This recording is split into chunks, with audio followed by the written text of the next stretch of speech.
All right, we'll go and call to order. Good afternoon, everyone, and thank you for joining us.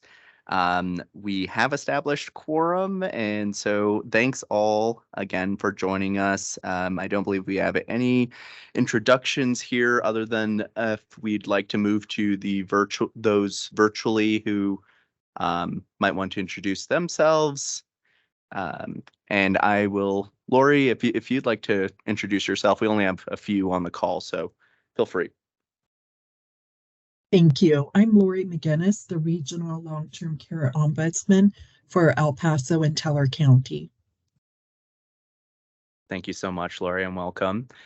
And Laura.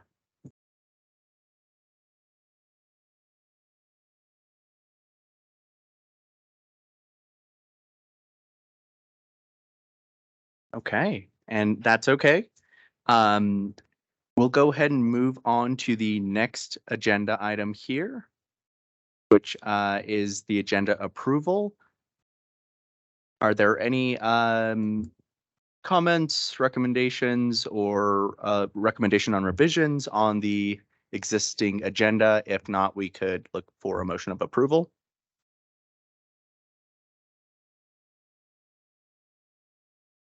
I move for approval.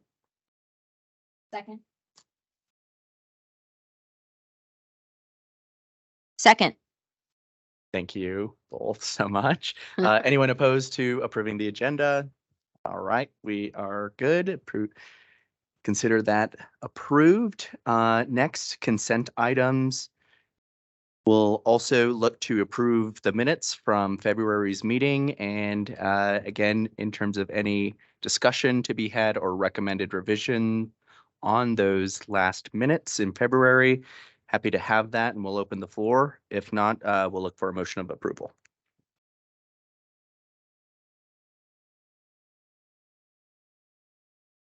The minutes looked in order. Amy Mitchell, I move we approve the agenda as written.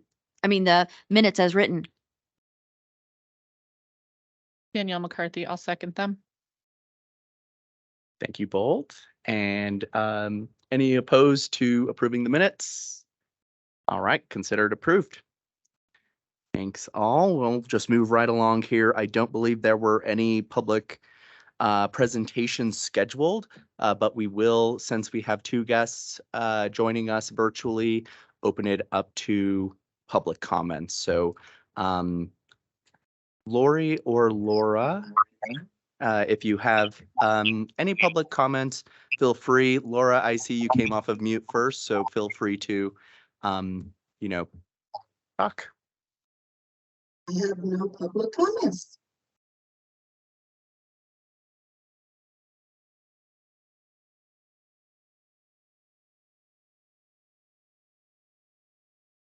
Can you hear me? We can hear you, Laura. Can you say that again? I said I have no comments at this time. Thank you, Laura. Lori, do you happen to have any public comments that you would like to add? Not at this time. Thank you, though. Thank you. All right. We'll just head over to agenda item 4 here on action items. And it looks like we will vote on our new member, Ms. Kathy Cerullo-Smith, who has joined us virtually. So welcome, Kathy. Our chair, Paula, I will talk on her behalf. So thank you for joining our membership. We will have to vote on that. So I will look for a motion of approval for voting Kathy on officially as a commissioner for the Pikes Peak Commission on Aging. Amy Mitchell, I move that we approve and accept Kathy Cerullo-Smith as a new member to the Commission on Aging. I second. Thank you, Amy. Thank you, Mary. Any opposition to approving Kathy as a new member? Fantastic. Kathy, welcome to our commission. So we'll clap for you here and clap for you virtually as well. And with that said, if you have any comments you'd like to add, feel free.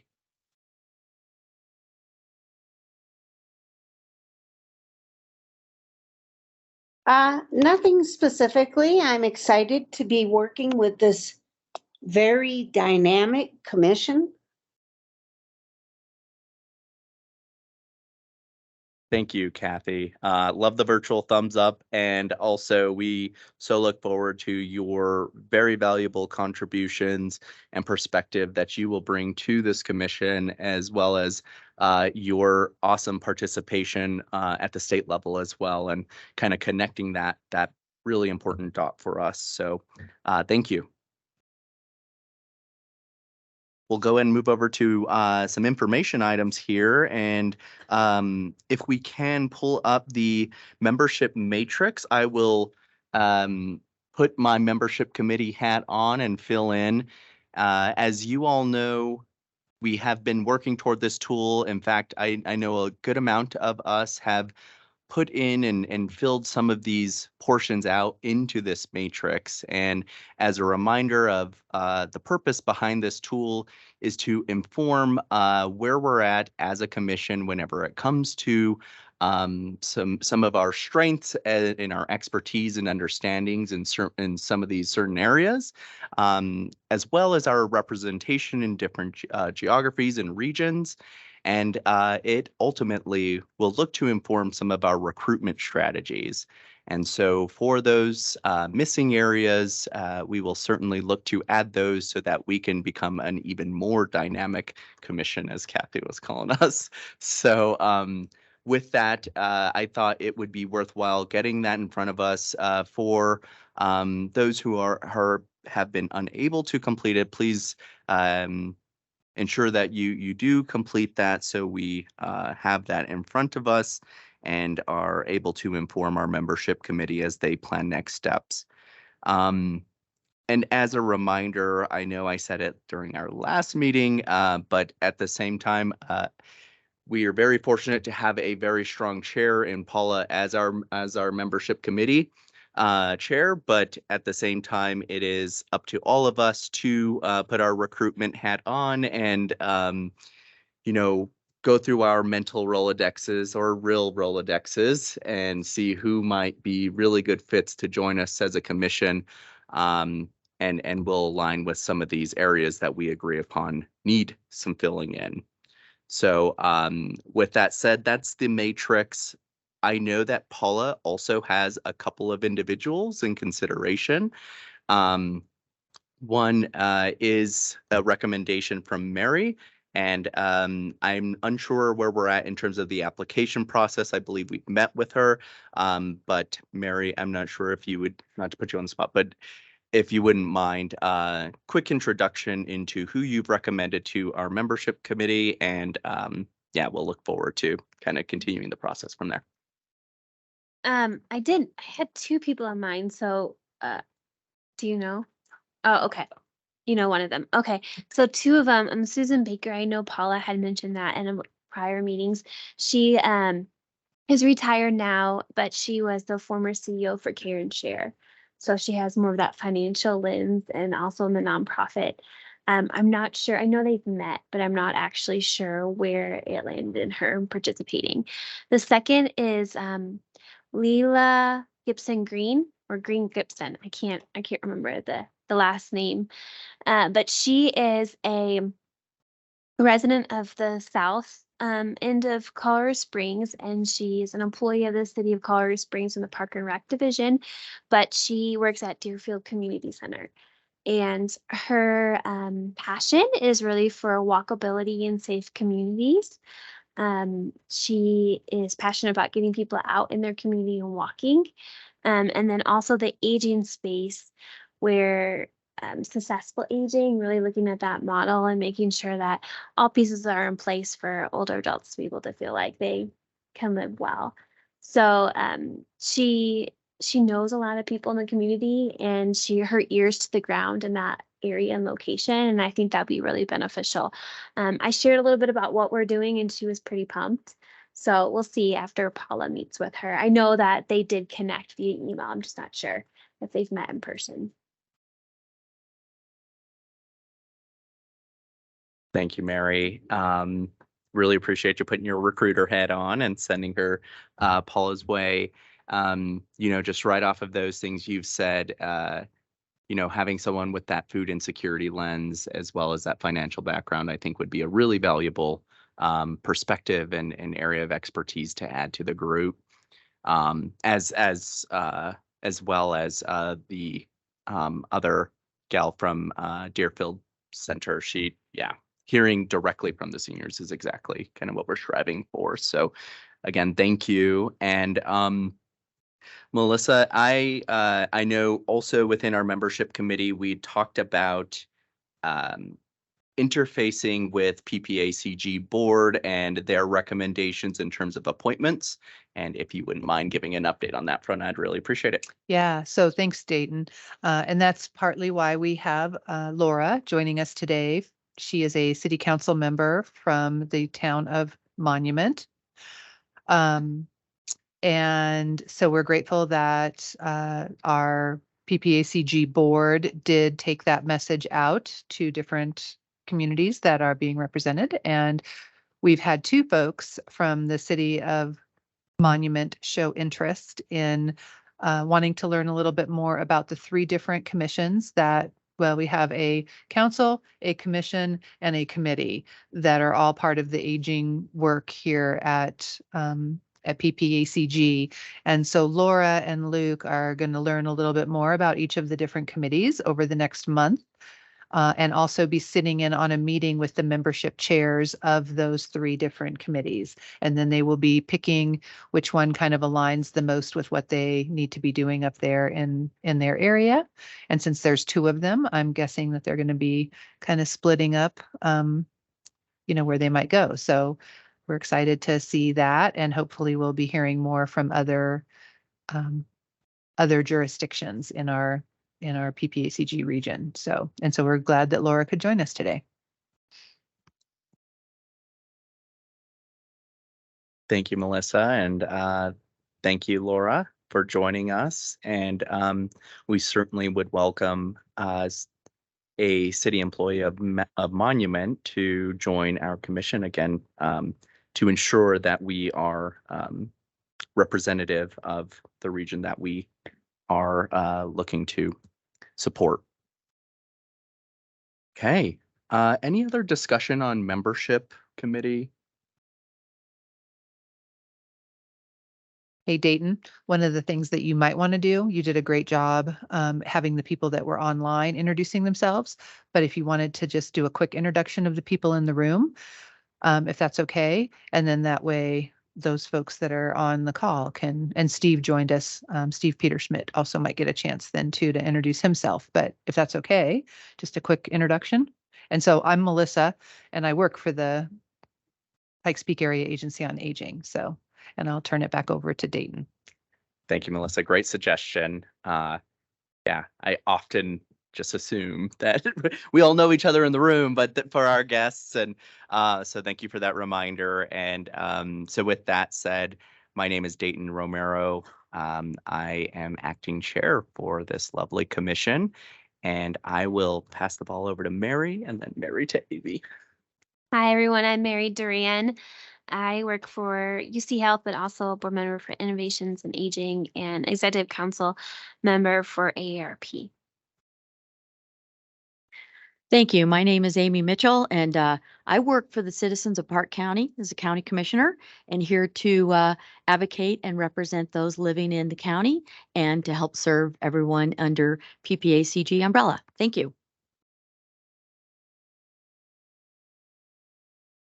My name is Steve Frick. I'm representing Teller County, also on the board of both the Teller Senior Coalition and the Senior Center in Woodland Park. Danielle McCarthy, I represent Colorado Springs. I was a longtime caregiver for my husband for well over 10 years. He was also a veteran, so I bring that area of knowledge and experience to the board. And Steve, I'll leave it up to you virtually. Hi, my name is Steve Peter Schmidt. I'm the founder and CEO of Porchlight Health. I'm part of several different national association subcommittees like Innovation.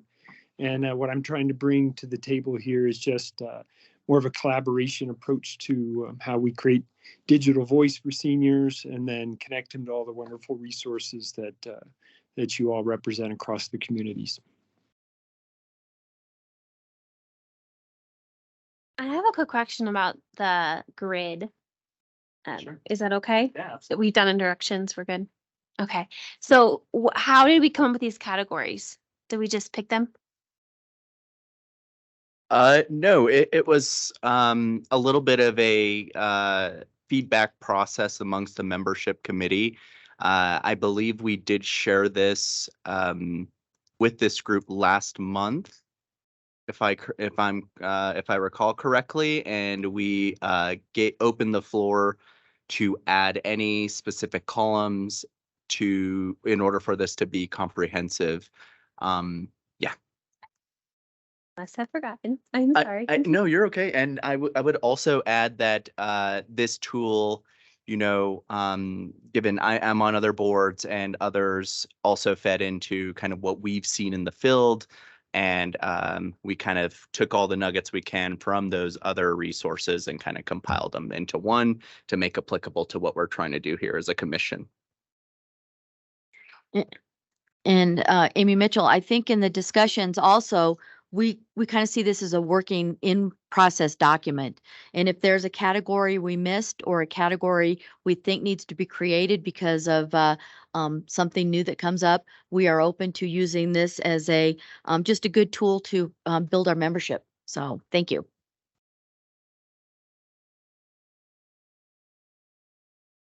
Great question, Mary. I think it's a great reminder, and Amy, it's a great point in that, yes, this is our tool, and yes, we'll use it, but important for us with all the change around us to be dynamic and flexible with certain things like this. So great conversation. Thank you. All right, we'll go and move over to our policy committee. And Amy, I will, if you have any updates from your participation on the Colorado Center for Aging, and any things we need to know. Thank you. Yeah, let me pull my notes from the meeting on Monday. Those meetings have been going 2 hours long and there are so many bills to go through. But they're pressing on a lot of support for SBO 68, which is looking at county hospitals and how to ensure. A lot of county hospitals have been struggling. I know there's one in Lake County.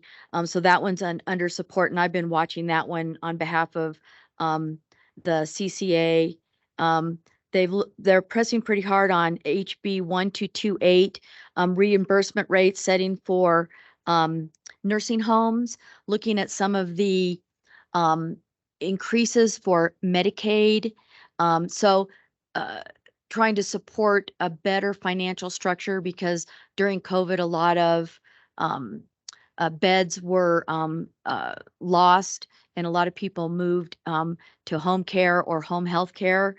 So they're working on that one pretty hard. And the list is a mile long, and I could pull up the list of what they're looking at. But at this point, they're sending out a call to action on a couple different pieces. And I think we've got one. If you'll indulge me, let me just pull it up on my phone. And I think there were about 40 bills on the list that we went through. So it was quite a list. But SB 23-058 is one on the radar, job application fairness. And it is to ensure that a job application does not out someone's age that could be used to discriminate for somebody in the hiring process, like a birth date or date of graduating from high school or college, because that information could be used to measure, where someone is in the in their age, and it could be used to discriminate. So that one is pretty high on the radar, and I think that one is up in committee. It was up in committee yesterday. So and yeah. I can do a better job providing a list, but things are moving so quick up at the Capitol, that a lot of times something's already been through committee before we even get a chance to talk about it. So if that's helpful, I can just throw out numbers after my meeting on Monday to the membership and just say, here's ones that are on the radar and under support, if that would be helpful to people.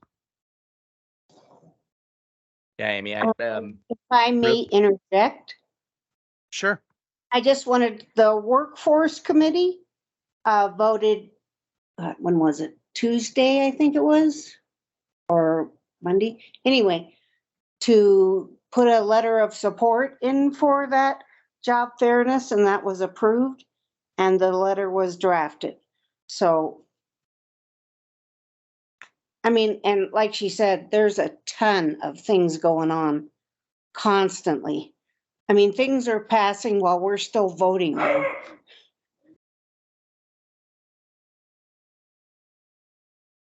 Thank you for that insight, Kathy. And Amy, I certainly think we'll take you up on your offer in terms of, just keeping us informed on what is floating to the top and what we need to be aware of as we go forward. Sure. Just a comment. The CCA, they do have a legislation tracker and a sheet that they use to track bills. And I will get their permission to be able to just cut and paste the list and where their position is on those. And I can share that because we're all on the same team. And I don't think they'll have any problem with that. And if there's something that really stands out, then we can, write a letter or contact our senator or representative to let them know where we stand. So thank you.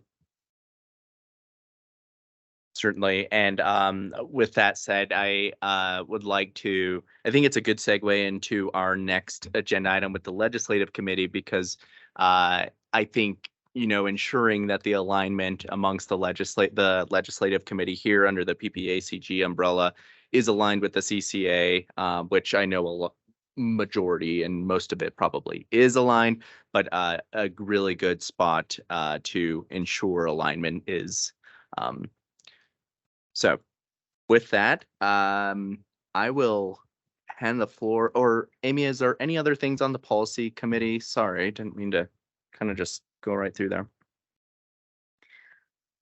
No, I didn't. I only took detailed notes on the couple bills that I volunteered to track, and then did not print that list. Only other one that we're tracking that I'm paying attention to that will affect seniors and counties is SB 108, which is the ability to temporarily reduce property taxes in 1 year. So the county could reduce the mill levy for a taxing year, and then after that year, that mill levy would adjust back to where it was before. Because with the increase in housing, we want counties to have the ability to be able to temporarily reduce, because it is none of our goals to price under property taxes any senior or anyone out of their home due to a property tax increase because of the appraisal and the value increase in housing. And so this is a good tool, and it looks like it's going to move through with flying colors. It has had no opposition. And so it's a bipartisan bill, and they all see the need. So that's a good one, because I will not let a senior get booted out of their home because the property taxes were too high. I mean, it's our goal for everyone to be able to age and retire where they choose. So that's good news. Thank you, Amy. Really appreciate it. Keeping us apprised of everything going on. It sounds like it's moving fast and furious. Okay, well, we'll move right over to 6C and the legislative committee, and Melissa and Jared, if you don't mind taking the floor. Sure, I can take legislative committee and just kind of take in a little bit of notes. So the PPACG legislative committee meets every Monday morning at 8:30. You all are more than welcome to join and listen in on that meeting. Very similarly, we go through a list of bills, the ones that are just introduced, as well as ones that were introduced the previous week, and see what movement and what changes have been made. There are 4 bills that I wrote down from the last meeting on Monday that are of interest to the area agency on aging. We are also tracking bills regarding local control issues, also bills regarding environmental issues, as PPACG does work in that, as well as transportation, which is another huge thing. But focusing on the aging ones, the property tax exemption for veterans with disabilities. That one doesn't have a hearing scheduled. That passed the state senate and veterans and military affairs without any problems and passed the house, but still waiting in senate, state veterans and military affairs. The other bill that we're tracking, SB 2336, veterans with disabilities property tax exemption requirements. That one is past the senate. It's got a hearing tomorrow after the floor work concludes in the morning. That is currently sitting in House State Affairs Committee. And then two other bills that we are keeping an eye on, SB 23064. This is the public guardianship expansion. So right now, public guardianship is pretty much centered in the Denver Metro, Colorado Springs areas. This would take it statewide. That has a local sponsor in Senator Gardner that we're looking at. That one has already passed Senate Judiciary and is waiting on Senate Appropriations. And then the other bill that we're looking at, Senate Bill 2331. This would be the improved healthcare access for older Coloradans. This would essentially build a pipeline program at the Anschutz Medical Campus, the DCU School of Medicine, that would essentially expand the number of qualified gerontology doctors or physician assistants, those people in the medical field that can actually work and have a much better understanding what older adults need. That one, once again, just kind of like the same thread, is waiting in House Appropriations. And so House Appropriations and Senate Appropriations, the next big movement on a lot of these bills that have a fiscal note attached is going to be March 27th, when the long bill is scheduled to be introduced. And then at that point, the appropriations committees will get to work in deciding of all these bills that all the committees have passed, which ones are actually going to get funded. So we're kind of in a little bit of a holding pattern for the next week and a half to kind of see what exactly that looks like. Happy to answer questions as much as I can. I can tell you on the first two bills I mentioned, 231052, House Bill 1052, PPACG took a support position, as well as Senate Bill 2336, a support position.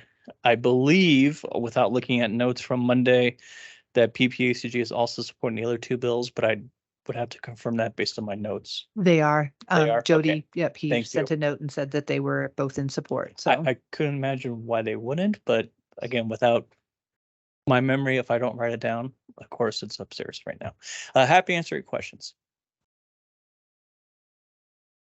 Jared, thank you for that awesome information. March 27th sounds like a big date for all of us to be aware of. As far as when you say support, what does that mean in general? What's the definition of support, and what does that lead to? So there are a couple different definitions that we look at. Support means that we were supportive of the bill in its current form. We have a lobbyist that we work with that is at the Capitol every day, and he makes sure to share our positions with the representatives and senators that are there. If it's an opposed position, obviously we oppose it in its current form. Then there's two other categories that we look at: monitor, which we do have a couple of other bills that we look at. We're quote unquote indifferent, but it could impact our operations. And so we want to make sure we look at it to see if it passes, we at least are aware so that we're in compliance if anything changes for our operations. And then there's an amend position. And so we really look at that position as like, hey, we like this bill, but we really like to change one or two things before we really move to a support. And so that's really where our lobbyist works pretty hard to say, hey, listen, what's your intent? Because we're also learning during the legislative session. There's the intent of the bill, but there's what's actually written. And sometimes those are two different things. And so how do we work on that to make sure that, okay, here's what you are going for. However, the way it's written is not going to be implemented the way you want it to be. So that's where a lot of that amends. There's a couple of transportation bills that kind of fall in that category for us where we really would like to see some changes. Otherwise, it's going to make some big changes for us that the bill sponsors aren't intending. So those are kind of the four different categories and how we look at when we look at a bill position, or we just don't take any position on. For example, if it's a bill that we just don't have any, for example, we don't look at affordable housing. That is not an area that PPACG deals with. A lot of people do, but that's just not that's very much a city issue, city and county issue. So. Are there any bills that pertain to older adults that are in the amend category? I don't have any, when I was just looking through our hot sheet, I didn't see any in the amend. The four that tied to housing issues. I mean, there's one that's on low-income housing property tax exemptions, that's a support for us, but among all of our amend ones, one's a wildfire evacuation, one's greenhouse gas emissions. The other one is wildfire resiliency code, So all the ones pertaining to older adults are more in support. of the ones that we're tracking. Yeah. Yeah, okay. Yep. And I'll just add, as Amy mentioned, there are a ton of bills out there that, the CCA is tracking. Mhm. And so again, the Commission on Aging might see something that CCA is tracking, but maybe it just hasn't really, risen to the awareness of our PPACG board. So the Office of Public Guardianship one was not one that was on the conversation with them. That was brought up at our Pikes Peak Elder Abuse Coalition meeting a couple weeks ago, and I brought that to Jody. Jody brought it to the PPACG folks and had them take a look at it. So as we get better at this and get better at kind of maybe taking a look at all the stuff that CCA is tracking, we might see some things that we want to say to Jody, to Jared, to consider taking back to PPACG to take a look at. And, this group might want to, do a deeper dive into, is it something we would support as a group? Is it not? Again, the work that we'll be doing here in a few minutes with that prioritization tool. So there are a ton of bills out there, but not everything has risen to the level of PPACG taking a look at it. And that's why this group is here. So. Thank you, Jared. And I see Kathy, really quick, Steve. I know Kathy's had her hand up virtually for a while. So Kathy, I'll give the floor to you for your question. Actually, it was more of a statement. I just wanted to tell you that for those working in direct care, I'm going to post a link. Well, I'm going to try to post a link in the chat. They are offering grants to help people in direct care get education. So I just wanted to mention that because it's a $500 grant and someone can get more than one. And it's to help keep direct care staff in, nursing homes and recruit new direct care staff. Thank you for that resource, Kathy. Oh, go ahead. Sorry. That was all. I'm trying to figure out how to lower my hand. Steve, floor's all yours. All right. Yeah. Kathy, you're one step ahead of me. I didn't even know how to raise my hand. So yeah, as a newbie and that hasn't done a lot of local legislation support, what's the right way for me to just learn how to support those efforts from a legislation perspective? Is it, and sorry, just maybe to frame the question a little more, is there a specific way that I need to things I can review or ways that I can, sort of like add my 2 cents or a timing in the process that makes sense? So I can go ahead and get started and everyone else chime in. So as an individual, I'll kind of start at that level. So you can always, email, call, and testify in person. You can also testify virtually. So those are kind of the main ones at the individual level. So at the organizational level, PPACG does have a lobbyist that we work with. And he, he has those relationships. That's what we pay him for, is because he knows people, he has cell phone numbers, he can track them down in the lobbies to let them know exactly, give them our position. And so that's what we do at the organizational level. But I definitely encourage anybody, whether on this commission or just anybody in general, always call, write, and testify. I'd say as compared to the federal level, it's a lot easier at the state level to really jump in there. Commissioner Mitchell, I don't know if you have anything to add to that. I do. In working on a couple completely different pieces of legislation this year. In talking to our senator, his suggestion is testifying in person is most effective. testifying remotely is the second best option, and sending a letter and email is the next best thing, but it's better to do that than nothing.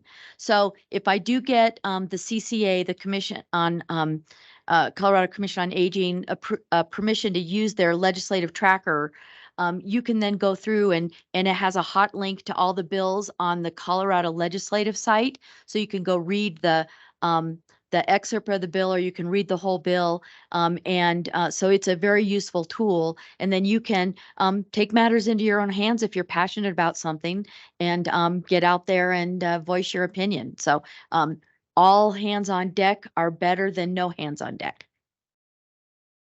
And well said. I couldn't agree more in terms of like our individual, on an individual basis, being civically engaged and just things that we're passionate about, of calling our reps and et cetera. As far as like the being informed as a commission, I think we're exercising those muscles right now, and will become more refined as time goes, so that we can put those Senate bills in front of us and use that prioritization tool. And hopefully we get to a place where those are sent in advance. We're able to read up on those and come to our meetings a little bit more prepared and understanding of what we're prioritizing and talking about at the table here.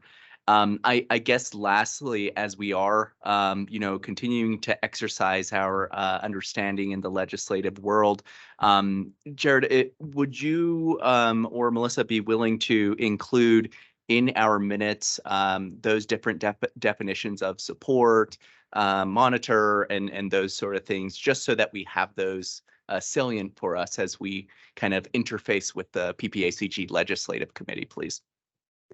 Yep. Okay. Melissa said yes. I won't be the one assembling the minutes, but so that was on the state side. I just want to give a real quick federal update. So we are members, all the agencies in aging has a collective organization called US Aging. And they also, in the meeting materials for legislative committee, we've been putting in any relevant federal updates. So US Aging is tracking the president's budget proposal that dropped last week. Just kind of monitoring to see what the impacts of that are. Obviously, a very long way to go from introduced to passed. But there are a couple things in the US Aging update that I want to provide as well at the federal level. There is a long-term care caucus that is forming within the House. So the US Aging is monitoring that. There's also the HCBS Access Act, which would provide parity for HCBS, and I don't know what HCBS is. Jody probably does. Within Medicaid, or do you know? I do know. Okay. Home-based or home HCBS.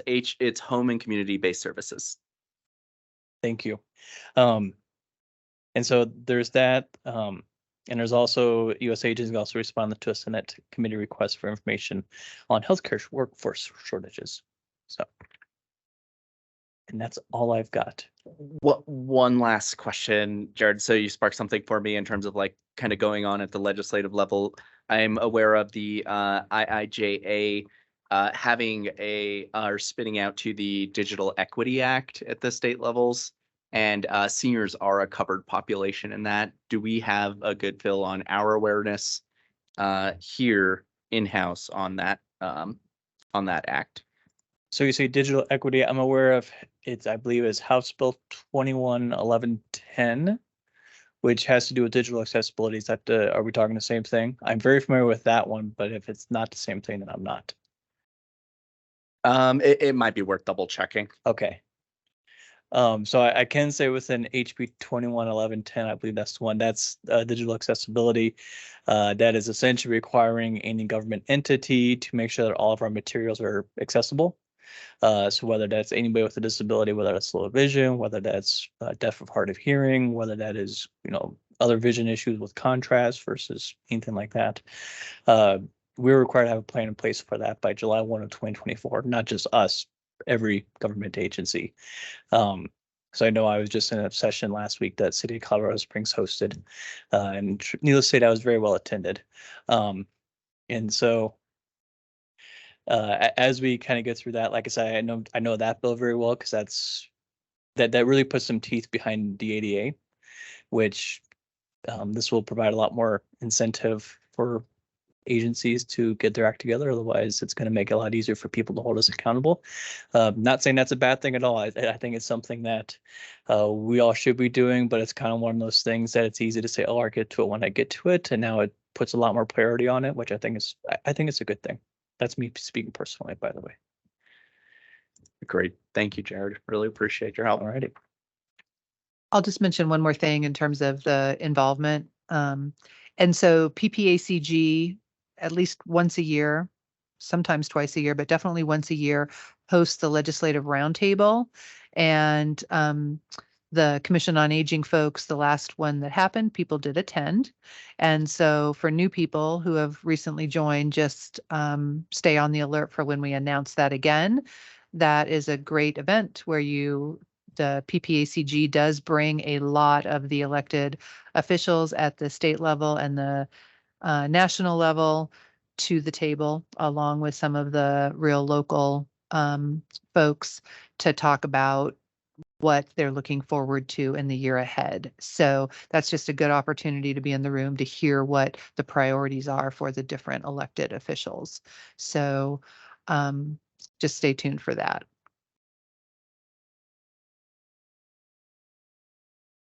Great. Thank you both. Any more discussion? I don't know if I'm opening a can of worms, but I mean, go for it. I mean, we're in a election period for our own town, for our own city and mayor. Are there any connections there with our commission and the candidates that are up for mayor? Do they know we exist? I don't know. Just the blend. Yeah, since I don't know the answer to that, Mary, and just acknowledging that it is a really critical time window that we find ourselves in, I think we can kind of understand our guardrails around us interfacing with them and in educating those, whether it be candidates or others who are running for city council, of becoming aware of what we're doing here, and just get in front of them in general and potentially collaborate down the road. So I would recommend that we continue this conversation and also get an understanding of like what our guardrails are as a commission as we do that.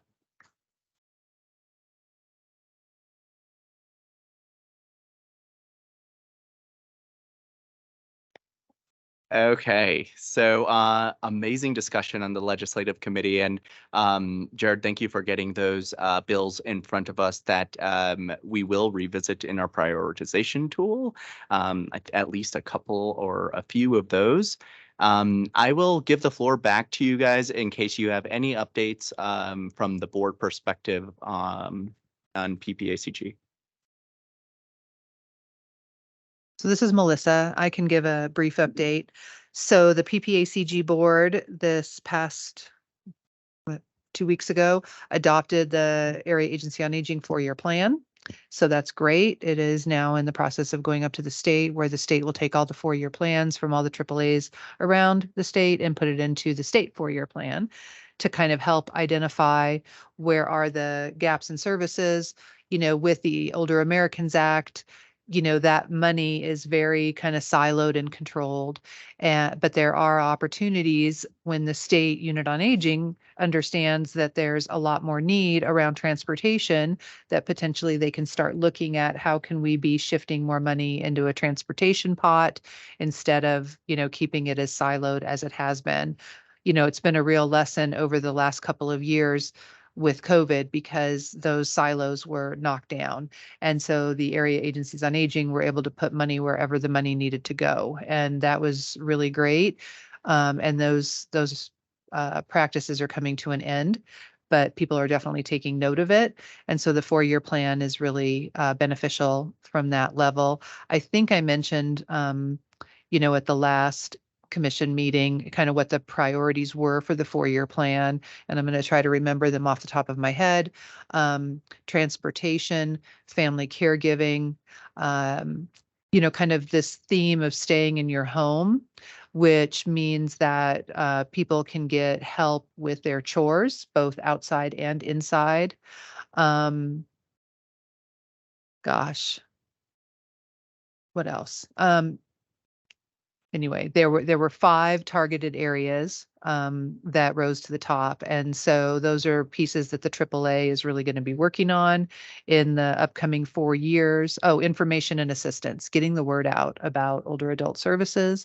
And that's not just about area agencies on aging. It's about all of the services for older adults. It just so happens that AAAs fund a lot of services. So they're a good resource for people to know about because they can, get the referrals out to the agencies that need to provide the resources that are needed. So we're excited for that and looking forward to implementing, new and innovative ideas. We just sent an email out today to some of our service providers who do the nutrition programs, so the feeding programs, and we are looking at having a collaboration with those folks to try to figure out what to do about some pretty significant gaps in getting people fed. And so that's, an immediate offshoot of the 4-year plan being completed, is that group will be coming together to talk about what we might do to bridge that gap.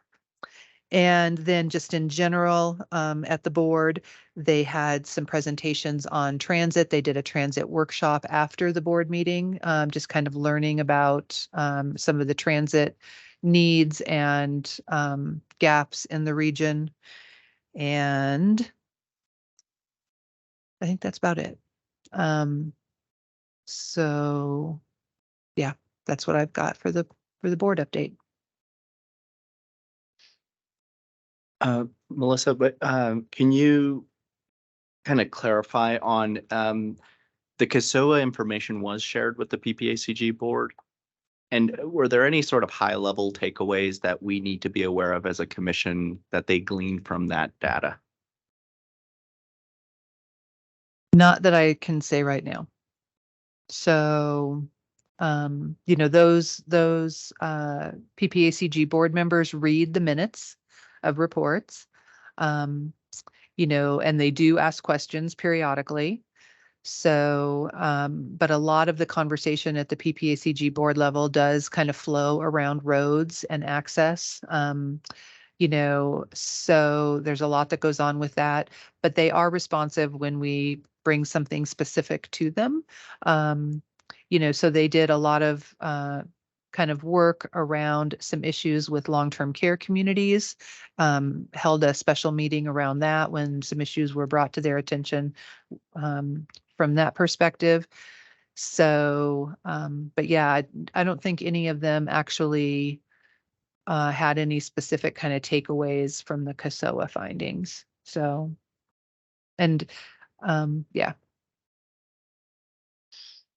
Open up the floor for any questions or comments. Okay. Thanks, Melissa. All right. As far as the chair report goes, looking again, I promise I'm not just kind of carrying it over from last meetings, but a big measure or moving the needle in my mind, if you will, is to see some of the things we talked about in our strategic planning meetings become actualized. So I think our matrices that we're utilizing to cultivate more recruitment and more active commission and bigger commission is a big tangible, I think, that we could all be proud of, that we could all be proud of having in front of us and using. Another is these conversations that we're having today in terms of us really getting into what are those prioritized or what is on the radar whenever it comes to the legislative world, and having an awareness of what our fellow legislative committee here under the PPACG umbrella is looking at. Also those events that are coming down the pipeline with you know, the roundtables, et cetera. So those opportunities to become known as a commission. And then thirdly, the prioritization tool, which we will be testing out today. And just in general, I think that is something as I am in this role as chair, is seeing these things actually become used and in front of us and refined, and us continuing to make progress as a collective. So that is my chair report right now, is really focused internally, as you could see. And I will kind of open up to the floor, answer any questions, and yeah.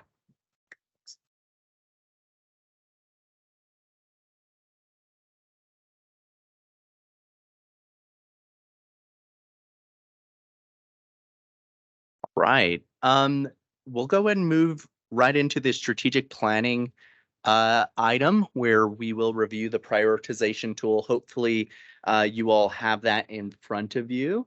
And again, I want to acknowledge that this is a draft, and it is coming out of our last strategic planning meeting, where we discussed the different categories that we would, or indicators, if you will, of our prioritization tool. And so in this, this first section is the attempt to talk about the definitions of what these are. So being really clear and transparent of the way that we are defining each of these indicators within our prioritization tool. I think in general, us having the same point of reference is an important thing, so that as we use the tool, we have the same understanding in the way that we're putting in scores, etc. So happy to open the floor up in terms of what these definitions say.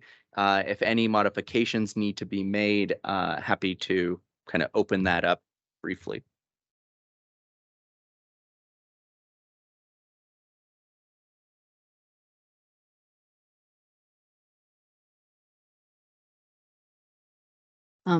This is Amy Mitchell.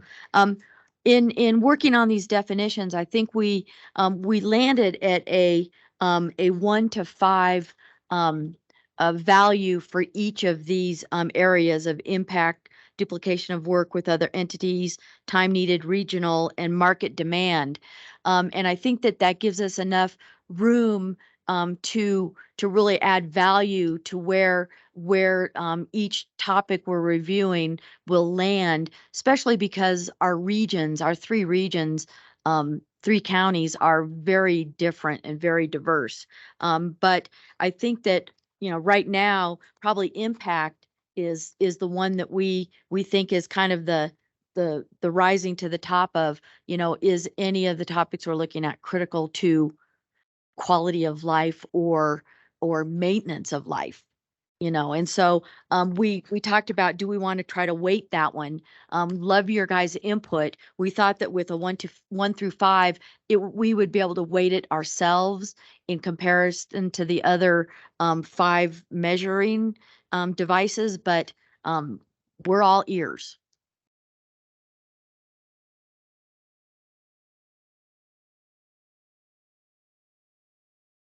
Thank you, Amy.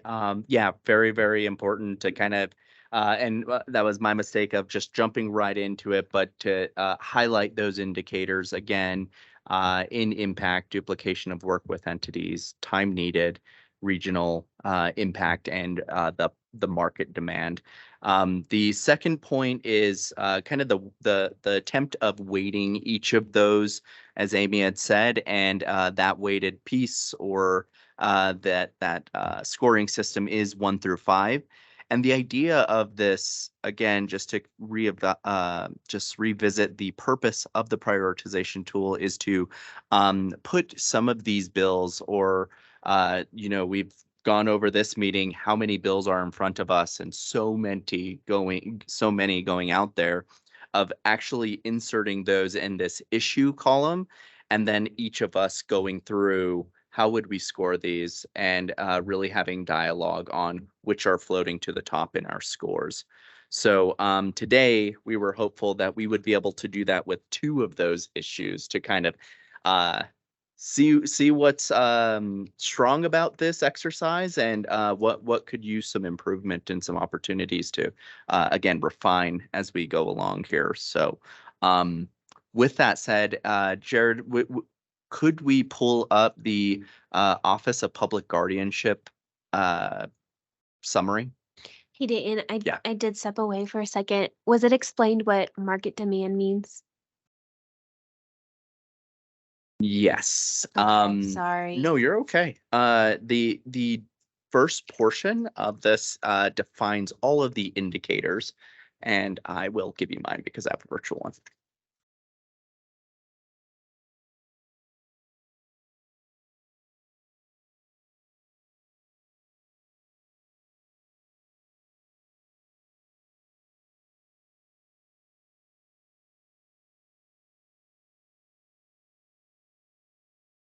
Okay, so we'll take a moment to read this bill summary over so we could all kind of catch up on further. I know Jared and Melissa talked a little bit about this, so we'll take a moment and read over this bill so that we can have some conversation and go through these different indicators in the prioritization tool.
Give another minute or so.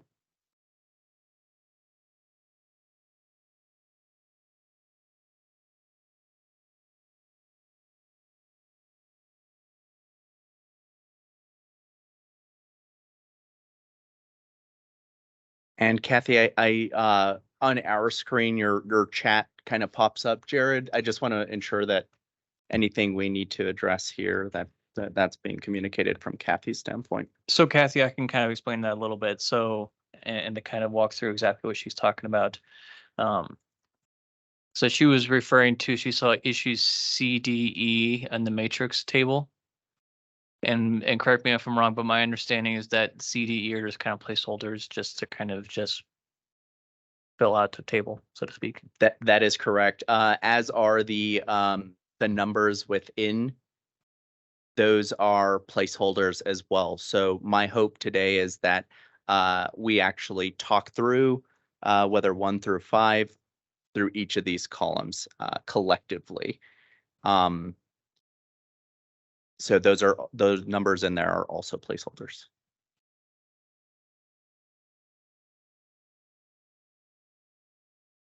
Okay, so we'll pause before we move on to the next issue or bill that we'll review to run through this prioritization tool, and we'll focus on this.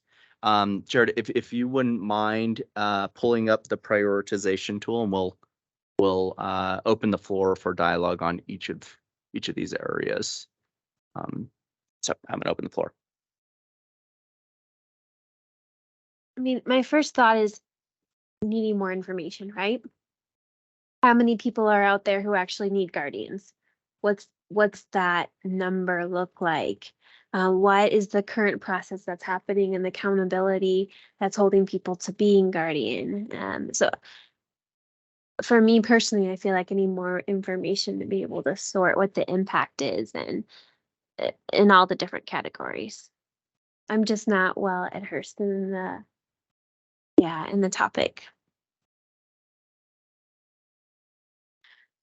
Well, and just to shed a little light on it, we reviewed this at CCI 2 weeks ago, and I always communicate on the human services portions of bills with our director of human services because it's a complicated structure from the state, and she says that the goal in counties is to try to keep them as local as possible, at least from our perspective. And so it really is complicated to know how this structure, because they did a test on three districts, and to fund those three districts. Now they want to take it statewide, but first of all, they got to have enough funding to take it statewide. And so that's an unknown because before the long bill comes out, we don't even have an idea if the fiscal note can even be met.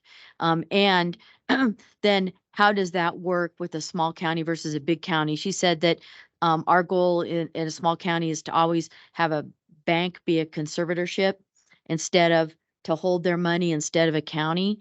And the Human Services Department, which is actually an arm of the state. So you're right. It really takes somebody working in the Human Services Department as an arm of the state to really know how to navigate guardianship. So I lean on them a lot because sometimes there's too much to learn in a short period of time to be able to discuss a bill that's going to move quicker than you have time to learn it. That's fair. And I think this is just a reminder too of as we look at how the commission works together and, kind of evolves. We did the timeline, which kind of talks about how we're going to feel kind of really busy right now, but yet not maybe making as much of an impact as people might hope to make, just because, we are trying to figure these processes out. But then as soon as June, July, August, September hit, that's going to be an opportunity for the commission to take lessons learned from right now. These, ongoing, more information is needed. Who are some of these legislators that are sponsoring these bills? What are their interests? Who seems to be focused on, issues for older adults, people that can be, chatted with, when the session is not happening anymore, when it's off session. And so just keep that in mind as we're going through it for sure. Because, when Amy was bringing up some of the, information sources and working with Department of Human Services, that I think also goes to what Dayton's brought up before, where do we go to get our information? And so what are some of the good places that this commission would want to say, this is where we would go to gather more information? Do we, go to the Office of Public Guardianship itself to get the numbers and the things that, Mary asked about? And so we can add, the Office of Public Guardianship as a resource that would be, trusted and reliable to get information. But it also might be a thing of, you go to the U.S. Aging office and try to get more information. So U.S. Aging is a good resource too. So just as we continue to talk through these are all kind of lessons learned. I'll be taking notes to kind of compile, the different, resources that do come up and all the different questions that come up. So. Thank you, Melissa. Danielle, I know you came off mute. I didn't mean to, but it's kind of piggybacking to what Mary said. One, I want more information. What were the three places that this did occur? And then what was the ultimate finding with that? Like, do you know what I'm saying? What was the impact? What, not just fiscally, but to Amy's point, what was the impact human services wise? And how did they determine indigent and I mean, obviously indigent kind of speaks for itself, but incapacitated adults, what does that piece look like? So again, I'm wanting more information. I think it is kind of high impact, but I need more information to truly make a viable decision and a confident and competent decision in that piece. So just on the impact piece, I can't say if obviously it feels like it's going to be high, but again, I need more information because I want to know what were the 3 places that this was test drove, if you will, and then what were the findings coming out. And I do agree, I think it does need to be locally, but again, what does that look like? Who's covering that? And yeah, I have so many questions, but those are my big ones off the top of my head. Yeah, I think tying into what Melissa said and what you just said, Danielle, it brings awareness to us. So maybe this prioritization tool is over a course of our meetings, right? Where we're brought aware of the situation, and then we we know on a high level, but then we can do due diligence to learning about organizations like Silver Key and others who provide this service and get more information from them to be able to work through that tool as we become more informed locally, nationally, and so forth.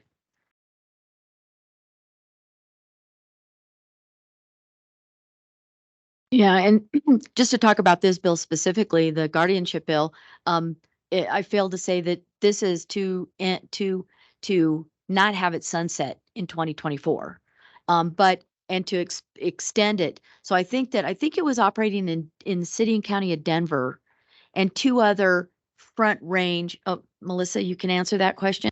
Yeah. So it started in Denver and then they received a little bit of funding to expand. And at the time that was happening, actually, El Paso County and one of the folks that worked in the guardianship office at Silver Key were advocating really strongly a year and a half ago to say, look at El Paso County and our needs for guardianship in El Paso County. Park and Teller, we don't know, but El Paso County. And please consider, this small bit of expansion of funding that they were going to do, consider doing it in El Paso County. And so there were significant surveys that had been sent out, and we had an excellent response rate. And when I say that, it was done through the Pikes Peak Elder Abuse Coalition, and found that El Paso County had higher needs for guardians than any other place in the state. And despite that information being found, the Office of Public Guardianship had identified, I think it was Adams County, and Lori McGinnis might know too. It was Adams County that they expanded, and it was one of the other areas right outside of Denver. And so it really did stay kind of up in the Denver area, primarily because that's where the office is. People were staffed there. And so one of the things that are being discussed is if the office is expanded, how will they decide where they're going to be expanding, and again, El Paso County is saying, please look at those numbers and the need that was present in this county. And please tell us that you would be expanding into El Paso County first. But even as we talked to the folks who were doing the bill, they could not guarantee any of that. They didn't know. So, and that's okay. But so that's something that, this committee could also, again, get more information on.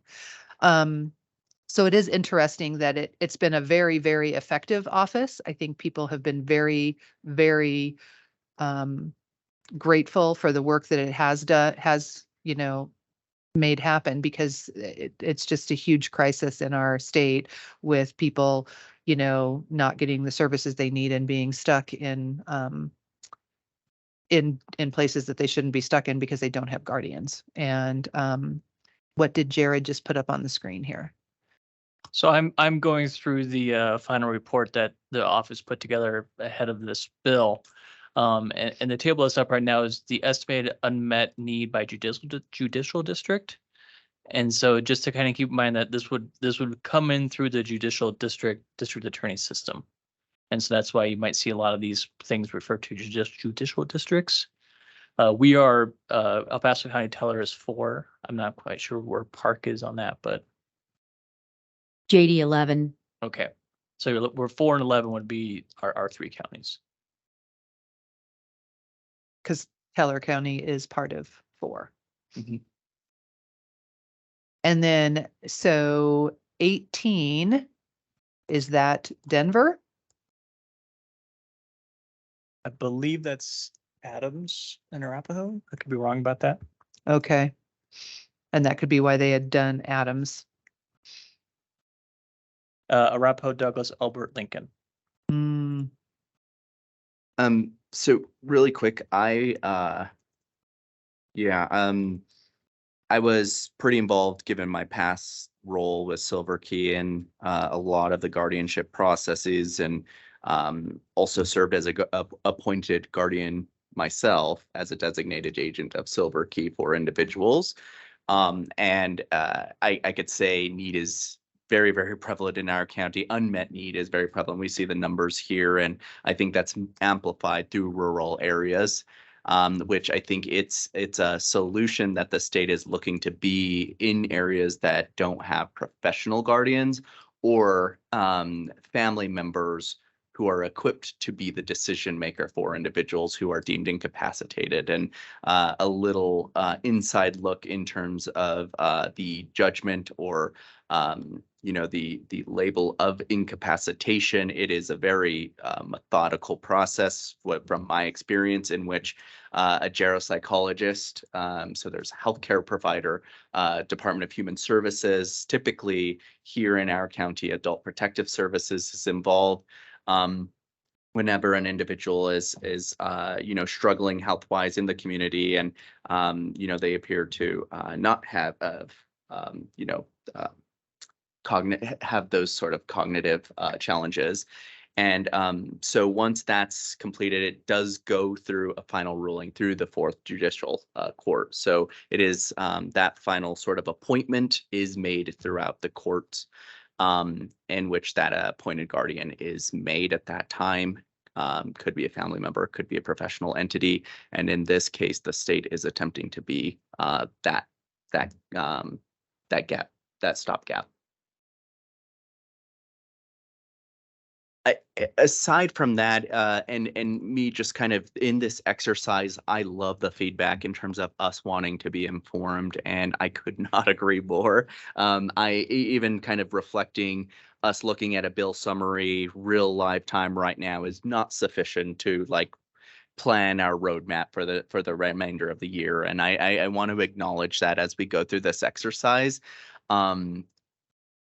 I think again, as we we're learning those things as we go through this, and my hope is that again we have the bill with a hyperlink inside this tool, and we are able to go into that in advance of this meeting, kind of look at those different things to the extent that we'd like to, and as Melissa was saying, in terms of that data repository, that is also from our third strategic meeting.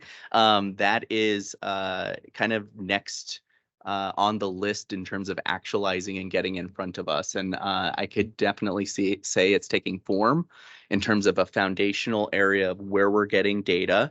And then my hope is that, again, we have like those additional sort of specialized data that informs us. Like Jared just pulled up, what does the final report from the Office of Public Guardianship look like?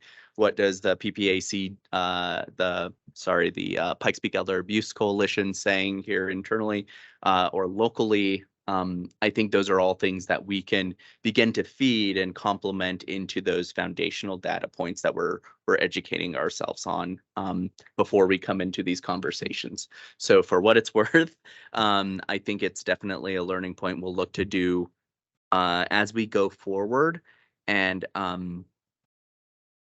yeah, I'll leave it there. I do think, us timeline wise is something to think about because some of these bills are moving fast and furious. And if we spend all year kind of trying to become experts on this, I don't think it's a good, and I'm not saying you guys are suggesting that, but just to kind of put out an extreme example, I think it's important that we find that cadence where we're able to kind of be decisive on where we land on the tool and these scores across these indicators.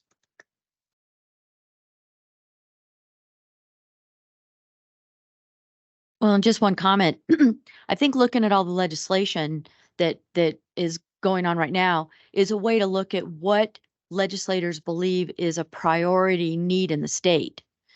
So this is topics that have filtered up to the point where they're going through this work. And so we can use that as a topic review to see, does that bring to light challenges that we need to try to address? Looking at some of these about food security and using local farmers. There's a couple bills on food, and looking at the change in the EBT card reimbursement now. It's been dropped since COVID, so a lot of these things have dropped down. I think it's going to impact food banks. It's going to impact food availability that seniors access as well as anyone else on an EBT card.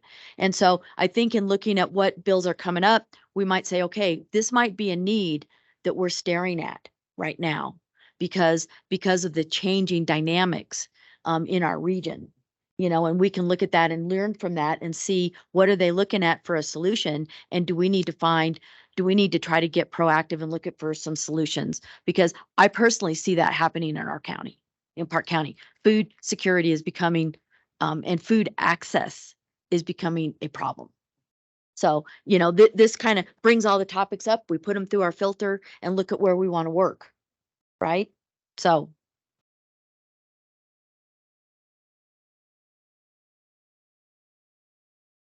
No, I appreciate that. I think that actually does help with this exercise of if it's already been filtered up through the legislature, then we can kind of just that's our foundation as a starting point to move forward and say, okay, given where the legislature's at and is moving so fast, where can we jump in, bring more value to that piece, and then also get boots on the ground to get people to, whether it's up to the legislature to say, yes, this is what we need for testimony, or if it's us taking steps as well as a commission to do that. So no, I appreciate that.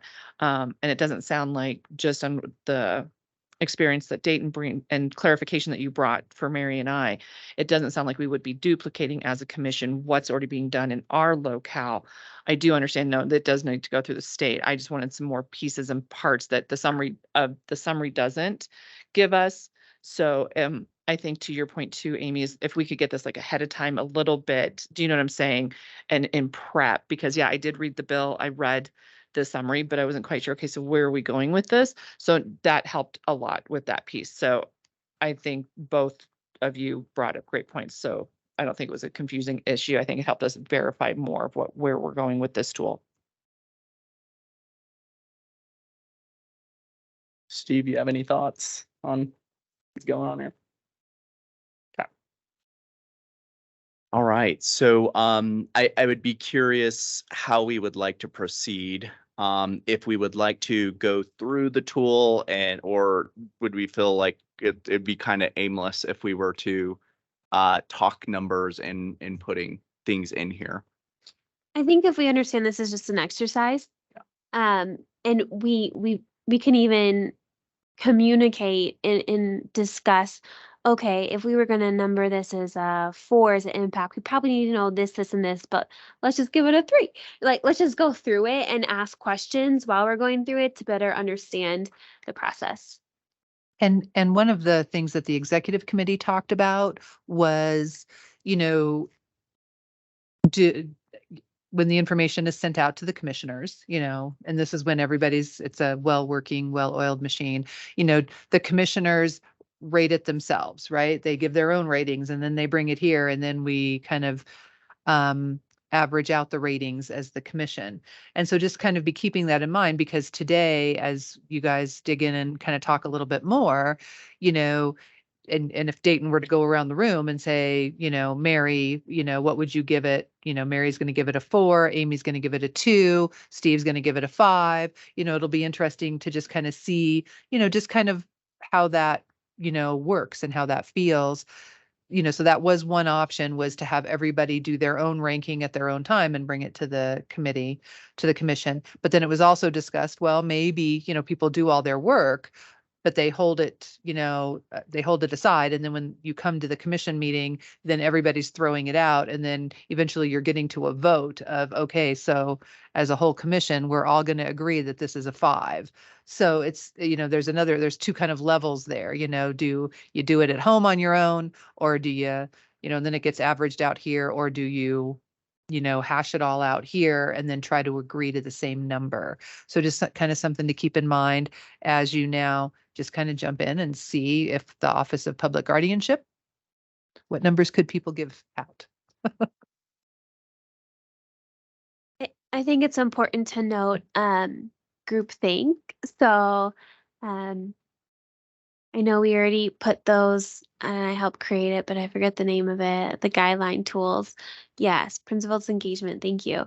But we can be persuaded on what we think based upon what other people say and also think, and then we want to agree with them. So I think I see the advantages of looking at it ourselves outside of here and bringing what our perspective is so that we can really discuss on an open playing field. But we all working as a team as well. So we all have to agree.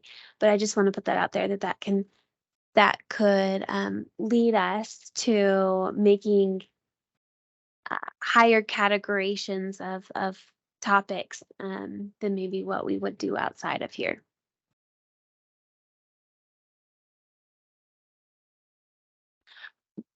Melissa, thank you for bringing it up. My intention was that so that we could, as a commission, like read ahead of time and have that so that it comes prepared. We're coming prepared, not to already have a conclusion of this is where I think this is. It's a due diligence piece before coming, like doing our homework before we came in for the test type thing. So I do like that because again, like we've just discussed, and Mary, thank you. It was the other M name. Was like, we need some more information. So that was my thought process was if I had some of this ahead of time and had done my homework before coming to test today, to the commission today, then yes, then I have a better way of speaking to this. And then to Mary's point, then we come together of, yeah, this is high priority. I agree with this. Let's run with this type thing. So thank you for both bringing those points up.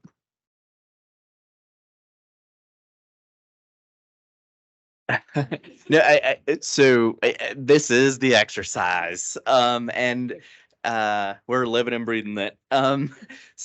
Melissa makes an amazing point, and is sparking that conversation from the executive committee group that we'd had, and I think that is up to us of how we practically want to use this tool.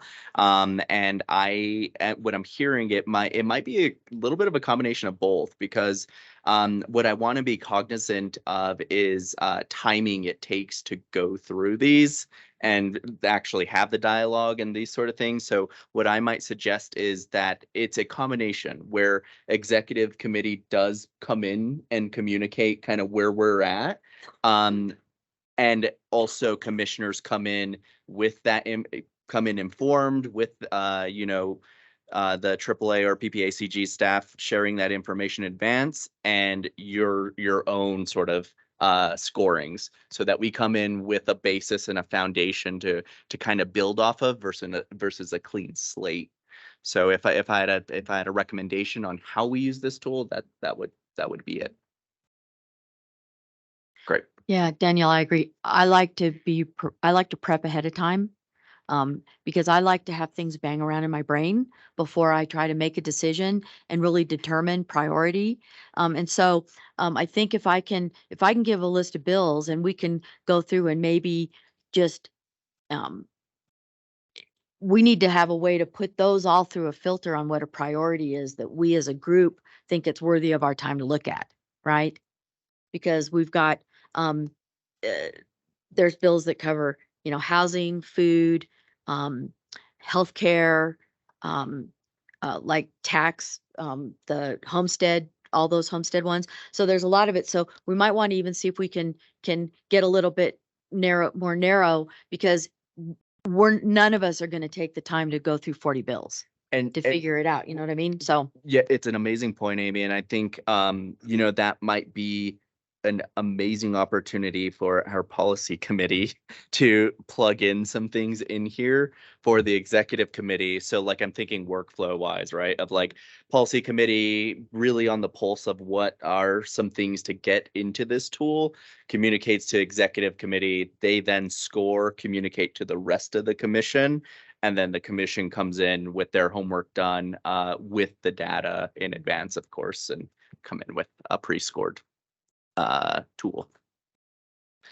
I don't know about pre-scored, but I like that idea. That's kind of was what I was going with, was the workflow piece, so that when we do come to this meeting, it's an efficient use of our time, and we've already done all of our due diligence. Now we're just we're actually moving the needle forward. We're actually taking action on it. So I'm all for that. Beautiful. So I think we've nailed down the workflow of utilizing this tool. I think the next part of the exercise is to literally have the conversation in the scoring process, so that we also are able to shine a light on some of the flaws of the tool, if you will, or even in the indicators.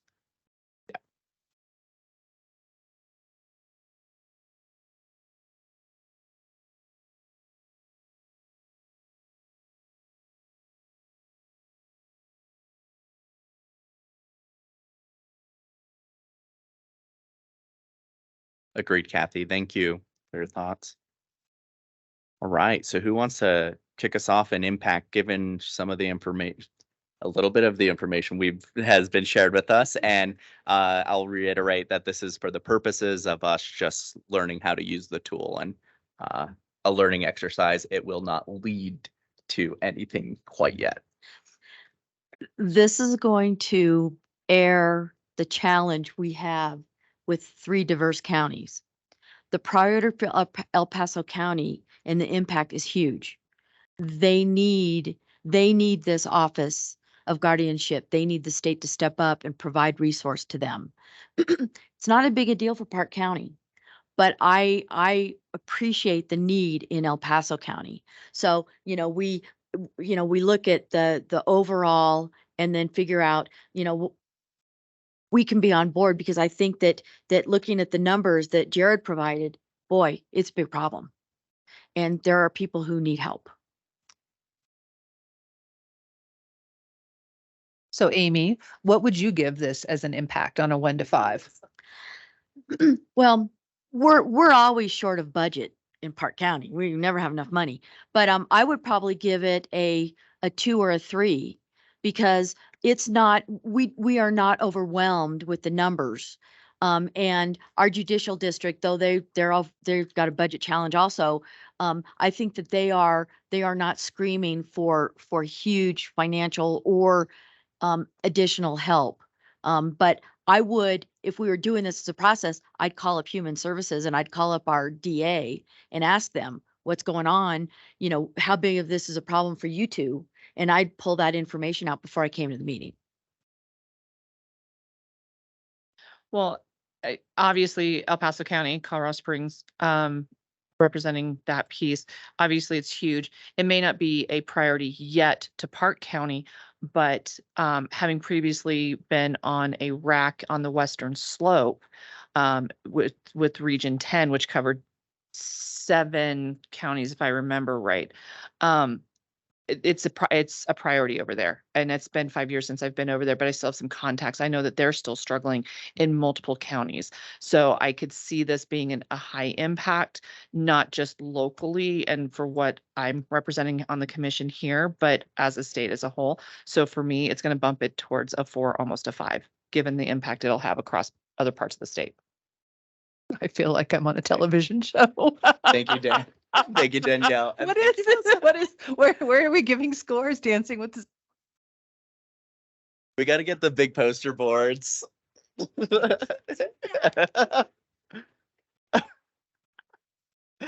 Steve, your thoughts?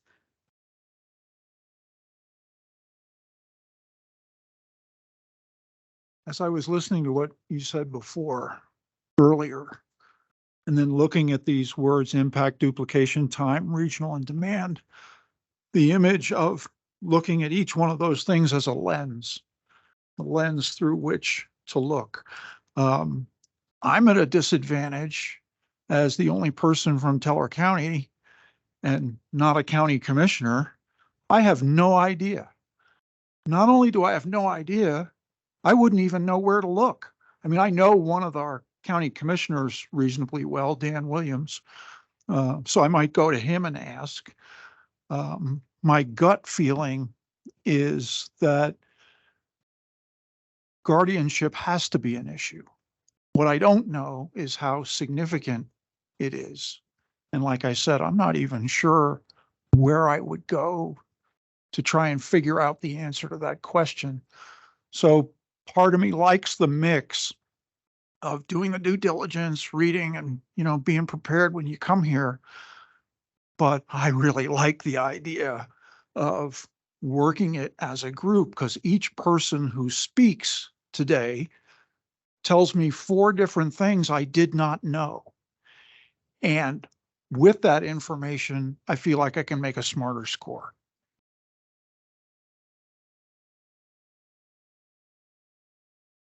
So with what you know today, Steve, what number would you throw out there? But I really quickly, I really want to say how much I appreciate what you're saying.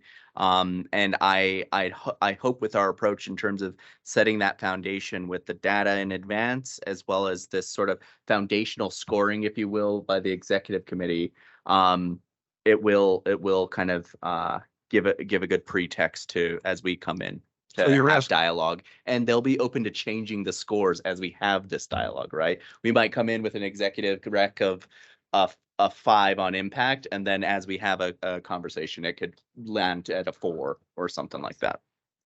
so it may not fit the definitions as they've been written out, but when I think of impact, is it a significant problem in whatever the locale is that we're talking about? Or how important is it as an issue? In other words, something that even if a lot of people don't need it, it's really important to do. And I'm going through some of this stuff a little bit without the story in my own personal life. So guardianship resonates with me. If it's important to you, it's important to you, and it can be really important. So I throw out a 4 without knowing exactly what the breadth and depth is of the need in Teller County. Thank you, Steve. Well said. Mary? So the lens I'm going to bring it from is the senior center. At the senior center, we saw so many older adults there who didn't have family member, who were going through some cognitive difficulties. And so seeing them there and being lost with resources for them, that's a huge impact. Then I think about the repercussions that it takes within the healthcare system. I'm looking at Dayton because we had a conversation when he was at Silver Key. The social workers in the hospitals, if they don't have someone to go to as a touch point, as a guardian, someone who maybe is homeless or don't have that advocate, then that puts such a strain in the healthcare system to actually find care and good placements for these people outside of the hospital. So that impact is pretty high. So I'm going to say a 4.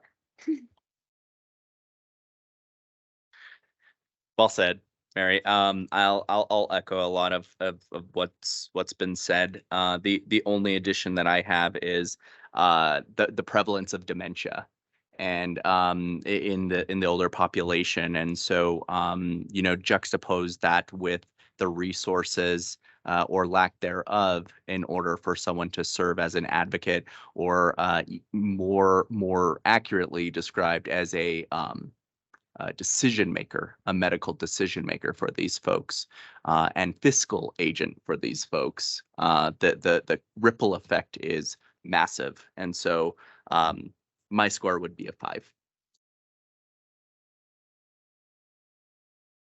Woo! We got through one domain. Oh, online people, I am so sorry, Kathy. We do see your chats in here, and we see your impact as a 5. Feel free to come off of mute, and if you'd like to add any comments to your impact, happy to hear you. Okay, well, I was just saying, I only know a very narrow sector of guardianship because I am one of the 3 appointed guardians for an individual. And the fiscal and medical are sometimes separated. So which type of guardianship is needed? You know,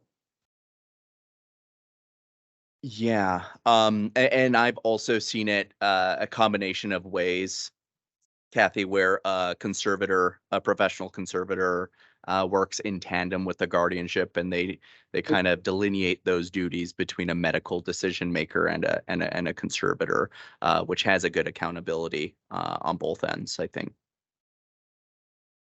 So what you're sparking for me, and I don't want to get into the weeds in terms of like the implementation of, but safeguards, I think, is a really important thing as this is implemented, because there are so often on elder abuse cases, it's really the trusted individual and the fiduciary of.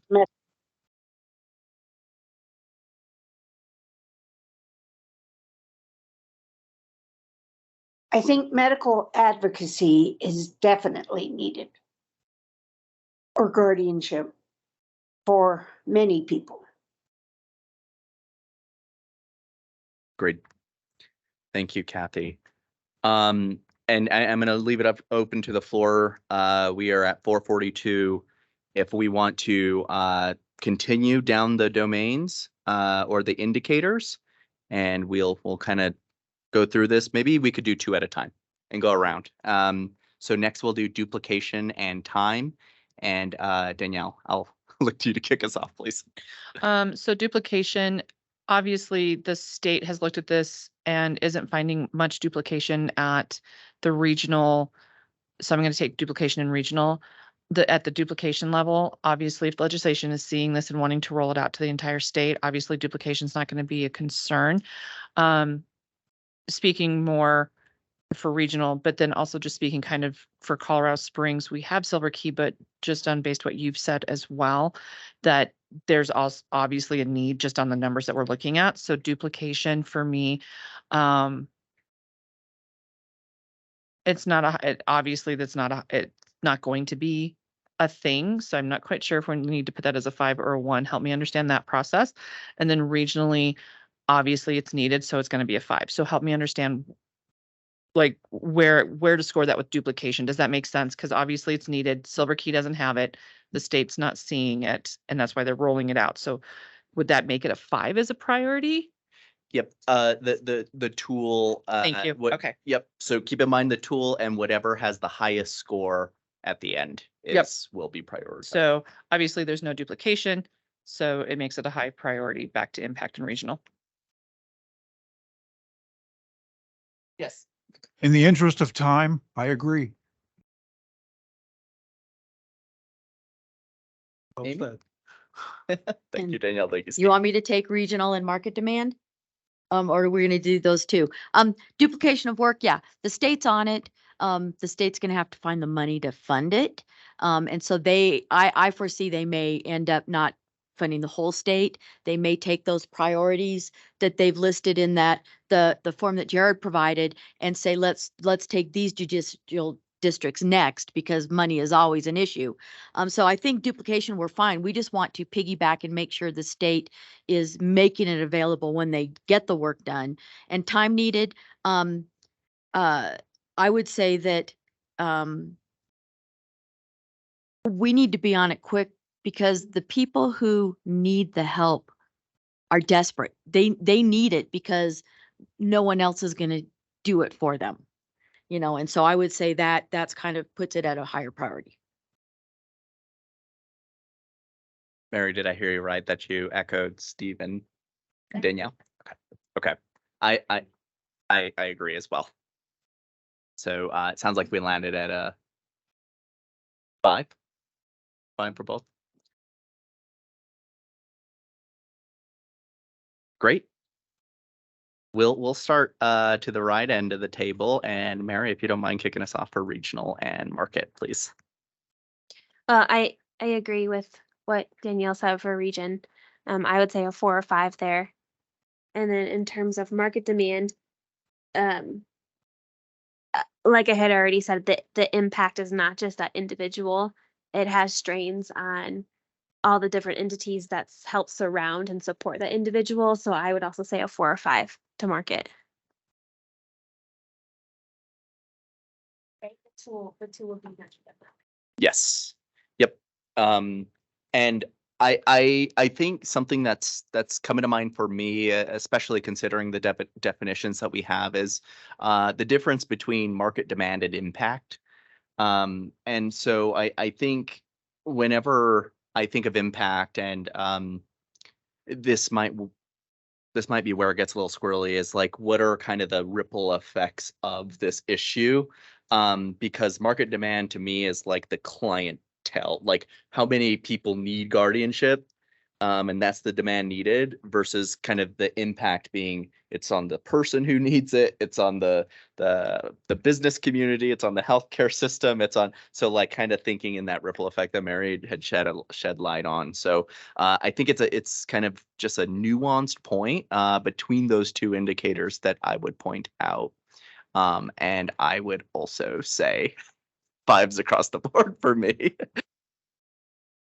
Yeah, and as I learn more about this issue, I would agree. Regional, it's obvious, especially what El Paso County needs. And the market demand, the state has determined there is a need for funding and for support, and that means there's demand probably beyond what is being served at this point. And so I would agree they're both 5s because there's a need and it's not being filled.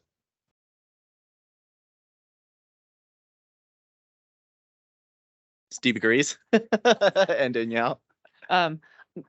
Danielle here. No, I agree with that. And thank you for making that nuance, because that actually did make a little bit more sense, because my brain was like, wait, didn't we just cover this? But to Mary's point, the impact is that there's ripple effect where, and market demand is kind of more local, if I remember that piece right. So, and obviously for El Paso County, yes, there's obviously high market demand because the state has already clearly clarified that. So again, 5s across the board at that point. Thank you all. I do want to give Kathy an opportunity to give her perspective, especially since we deviated a little bit on her scoring with duplication and time, which I love. So Kathy, would love to hear your perspective on those two areas. Well, and I might be looking at it too micro, but I was looking at duplication of work. Is there's agencies within El Paso that provide paid guardianship, plus there's the HCBS. So once you're part of that, they are not fully advocates, but they do advocate for individuals. So I just thought there might be some crossover. I'm sorry, my dogs are going nuts. And at one point, duplication also, and I don't remember what was in the definition written down, but we had talked about duplication being, are there other entities that are going to be advocating for this at the state level? So not just is there an organization that's already providing the services, so maybe it's not needed so much, but, are there other entities that are going to be, like the Office of Public Guardianship, Silver Key, actually stepping up and saying, please do this. And if there's only one voice in the room that's feeding it up to the state level, but this group feels like everything is a really big impact and an important market demand, then the Commission on Aging needs to take action because somebody else needs to raise the voice up a little bit more. So that was another aspect of that duplication, I believe. So, Melissa, with that, may I recommend that we revise the duplication or add that to the duplication definition to some extent. Okay. Because it's a wonderful point of like kind of that internal and external perspective on these definitions. Right. And just one more comment. I mean, using this tool is great because it helps us realize where our definitions are lacking. And I would say for impact, we could almost have that focus as the individual. And market demand is more like the providers. And that's kind of a way to delineate the two entities is the senior who needs the service, and market demand is the provider to give the service. Or you could flip it the other way, but in our definitions, it's kind of like, you know, if we could narrow it down like that, it would help us then give weight to, is there not enough providers? Too many individuals needing the help. So we could fine tune this. And that is that's a good point. Because the impact from the discussion earlier, I was looking at kind of statewide. How is this going to impact? And the market, I was thinking like individual people or, seniors in nursing home settings or seniors in their own home. I don't know how much to divide it up. So what I'm hearing is that just in general, let's revisit the definitions of impact and market demand, and we can bring these back next meeting and kind of fine tune that so that we're all kind of in agreement on what that looks like and be a little bit more specific so it's or clear rather. So we'll do that for our next meeting. But I think that concludes the exercise of the tool, and bravo, guys. Yeah. Like really, that was excellent. I am really, really looking forward to some of the action items we have in front of us so that we could actually use this tool perhaps next meeting. And we'll go ahead and move on to any discussion items. We don't have anything on the agenda, but we'll open up to the floor if we have anything, any discussion items that the commission would like to bring up. I feel like Caitlin, you know what I'm going to say because I keep bringing this up. I don't know the House bill number. I didn't memorize it. But from the healthcare standpoint, there is a bill on the docket to eliminate facility fees within visiting a provider. So what that means is when someone sees an outpatient service, say their primary care, they get charged for the provider, so the physician seeing them, and then there's usually a facility fee, and that facility fee covers all the overhead, the utilities, the admin person who helps schedule them, the person at the check desk, any nurse, any of the IT equipment. And there is a bill on the docket to eliminate facility fees. And so that has a dramatic effect on the healthcare world and access. Specifically in the outpatient setting for hospitals. And so that is on the docket for UC Health. They've really made it clear for our employees that it's a very, very dynamic change that it would have and a negative change for a hospital system. So just bringing that to you guys' awareness. And I'm more concerned about access because a lot of things would have to get eliminated. Behavioral health, it's like the things that don't bring money, right? But are help supported, like behavioral health and even babies, right? When babies are born, they really don't make money. So there's a lot of different facets to it, but just be aware. Why would anybody want to do that?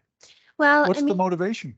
it's a surprise billing fee. So say someone wants to go to see a provider and they're expecting to get paid to pay just the provider, but then there's this $400, $500, $100 fee that's attached to it.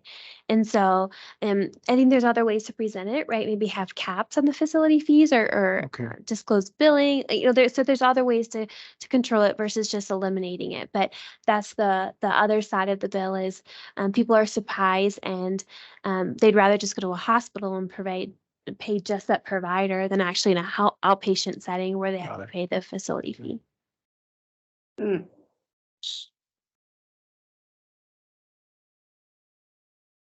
It's just the fees tend to snowball.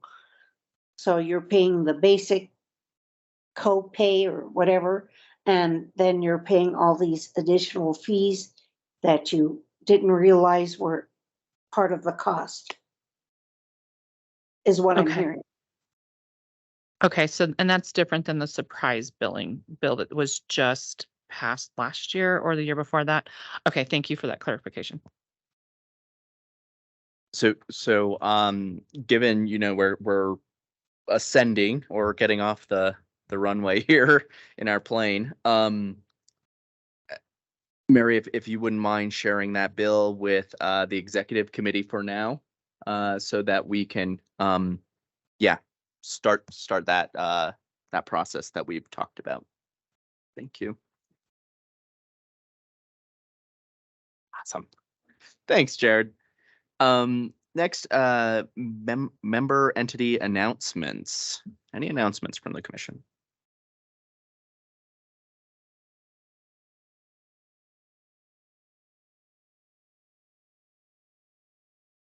I'll with my innovations and aging collaborative hat on, will just mention in terms of a little progress report on the age-friendly action report for the county, is planning on wrapping up toward the end of this month.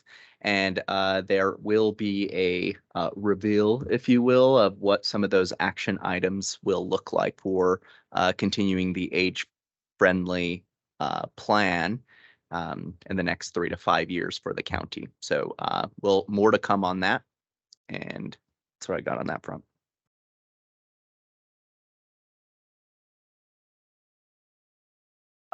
Meeting schedule, you see there. And items for next meeting, I know we have a good amount. And I'm not going to try to go down the laundry list, but what I will get on the docket for now is the data repository that we've talked about. That will be the kind of hub, if you will, of the sources of information that we will use in order to inform ourselves for this tool that we use today. So I will be sure we'll, as an executive committee, refine that and share amongst the commission. With that said, any other comment, discussion? Yes. Go for it. So I will be sending an email to the commissioners asking you just to tell me real quickly how much time you spent preparing for this meeting. And so I will do my very best to do that after each meeting so that you can just do a quick response back to me. I might even be able to get it from you before you leave today. But I want to start tracking that because now you probably will be spending a little bit of time, during your off month, doing some other work and thinking about it. So we want to track that for our in-kind match for our federal grants. So thanks. Thank you, Melissa. And thank you all for your awesome energy today. I know the time change it definitely messes with me. So really appreciate everyone's enthusiasm as we nail these things down. With that, we'll go ahead and adjourn. So appreciate you guys.